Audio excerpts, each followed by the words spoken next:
ایک نعرہ تھا ان کا، پاکستان زندہ باد، پاکستان زندہ باد، صحافی زندہ ہے صحافی، اور پاکستان زندہ باد۔ تو اور کوئی اوفینس بھی جو ہے وہ اس میں ثابت نہیں میڈ آؤٹ ہوتا۔ امید ہے کہ یہ پاشمنٹ انشاءاللہ جی پلیئر کٹ ڈسچارج کی کیس ہے، ان کو ڈسچارج کر دیا جائے، even there is no need of bail, clear cut discharge کا کیس ہے، بیکاز ساری پولیس کی جتنی بھی پروسیڈنگ ابھی تک لگی ہے وہ ساری غلط اور غیر قانونی۔ فیصل آپ بھی تھے؟ میں نے تو جس طرح آپ نے کیس لڑا، جس طرح میں نے مضبوط دیکھا، شاندار،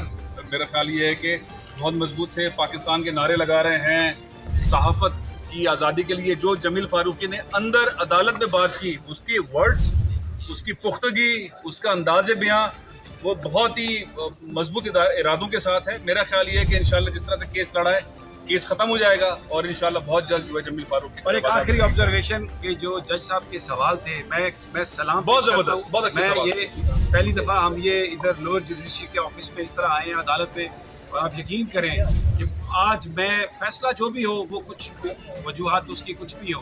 جو آج جج صاحب نے سوال کیے، جو جج صاحب کا کنڈکٹ تھا، میں اپنی جوڈیشری پر اور بطور پاکستانی آج مجھے بڑا فخر محسوس ہو رہا ہے کہ یہاں پر وہ سوال کرنے والے وہ ججز موجود ہیں جو ایک ایک چیز کو دیکھ رہے ہیں، اور پورا ایسا لگ رہا تھا انہیں کیس کا علم ہے، اور انہوں نے اسلام آباد پولیس کو جو سوال کیے ان کے پاس کوئی جواب نہیں تھا، کوئی جواب نہیں تھا، اور وہ یعنی جج صاحب نے، میں سمجھتا ہوں کہ اتنی باری، اتنی سمجھداری، اتنی ذہانت سے آج انہوں نے اس کا کنڈکٹ کیا یہاں پر۔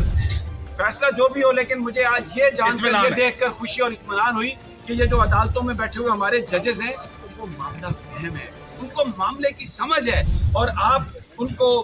بیوقوف نہیں بنا سکتے۔ آپ جو قانون کی مشرافیاں ہیں وہ اس میں آ کے آپ ان کو اجھا نہیں سکتے، اور اگر یہ قوم کھڑی ہے نا تو انشاءاللہ یہ عدالتیں بھی وہی فیصلہ کریں گی جو حق سچ پر